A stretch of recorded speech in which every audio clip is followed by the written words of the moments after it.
Yeah, so we're into the first week of Q2. So, the first quarter is absolutely flying. We didn't quite hit our goals where we were looking for in this quarter. So we had a goal of 135 patients a week. We just fell shy of that. So we ended up on, I think it was around 125 again in the last week of March. Again, we're averaging nearly 10 cancellations, did not rebook. Every week at the moment due to the various bits such as COVID and other little bits like that. So obviously we have the business systems in place to follow these people up, but if we didn't have as many cancellations due to these strange times, then I'd be confident where we'd be hitting these numbers. So we're not too downhearted about that. Everyone's in positive spirits. I think I've never seen the team here in the clinic work as well as a team as I've seen before. And we've had our quarterly planning day last week, and Shane and Sandra, so Shane the head physio and Sandra our practice manager, they led the quarterly planning. So strategy 2, what's the next strategy we can implement to get up to 150 appointments a week? Marketing. Yeah, so what's the outcome you want from marketing? You're right, but what's the outcome rather than tasks? Yeah, what's the outcome? Get more leads, more new patients in there. So I already booked to 90%, so how many new patients a week do you want? We're at 10 at the moment. I'll say that Yeah. Like last week I got 9 and got like 3. Yeah. So it's still like when you're already. So Yeah. how do you got down and achievable out there? You realise that. 15 new patients. My therapists, between them all, they came up with a quarterly plan for this quarter to execute. And, I've literally just been able to look at it. I can see clearly the action steps. I can see that they understand the plan for the next quarter. And that's really fulfilling for me as a clinic owner, is that I'm not stuck in the weeds, so to speak, and I don't have to now make sure that I have to do everything. So that was a big milestone for me this quarter, essentially, or this month. The fact that Shane and Sandra felt confident enough to take the quarterly planning, execute the session. We spent 3 hours together getting really clear, right, what are the milestones that we need to be hitting, what's the outcome that we're optimizing for, and then what are the action steps that we need to take this quarter in order to achieve those goals. So now what they need to do is they need to go and execute it.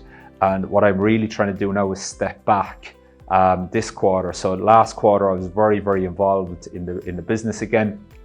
And I'll be honest, I was very aware, probably stepping on Sandra's toes a little bit, as well as the practice manager and the leader there. So it's trying to get the balance between the two of us, where I'm coming in, my job as the CEO or the clinic owner is to drive the vision of the business.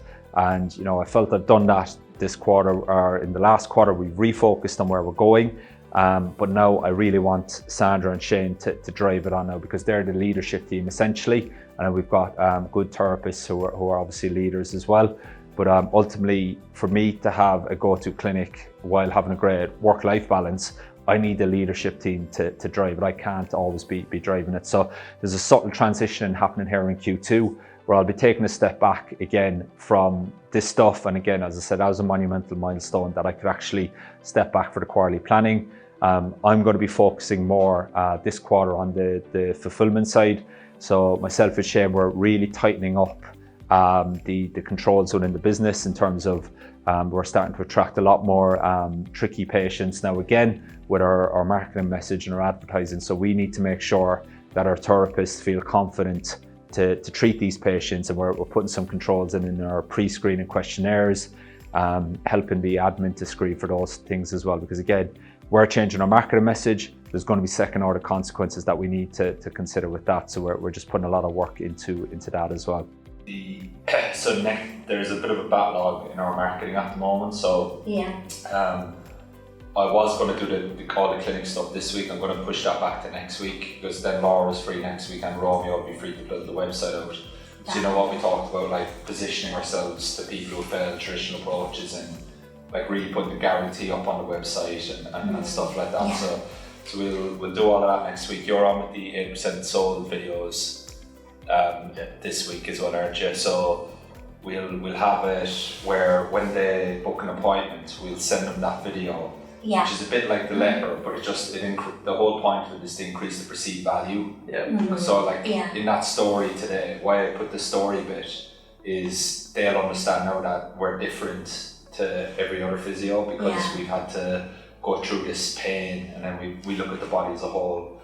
So straight away that increases the perceived value to the person, as opposed to... And that'll be just generated as soon as we get some so that's the bit I think with yourself, Casey and Shane, maybe looking at the customer journey. So if we say, right, they book an appointment, they get an email from Clinical, and then we physically send them this email, or we send them a message on social media with this link saying, hey, looking forward to seeing you in the clinic.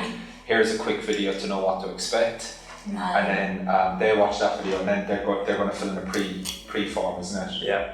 So the big thing, Sandra, that we need to get the message out to people is that we have our own unique approach here, approach for our physio. So the big focus this week is to work a little bit on the marketing side of the business. The fulfillment side is tightened up now. The right side of our value chain is looking really good. The cancellations that didn't rebook yet, Casey is doing a fantastic job with those. We've got all of them tracked in our go-to-clinic software, so there's no patient being left behind. There's no patient falling off the wagon. We can see clearly who needs to be rebooked. We're on top of that. Now what we want to do is start to go towards the left side of the value chain now and start to increase our levers with increasing the number of new patients coming through the door, now that we're happy that once they do come through the door, we'll actually keep them. Yeah, so I finished 75 hard a couple of weeks ago. It was a good experience. I think by the end of it, I was on autopilot. The last day of it was Paddy's Day, so I stayed strong with that. And then on the Friday, I had a couple of cans of Guinness Zero. Then went for a meal in Manchester on the Saturday with my wife Georgina.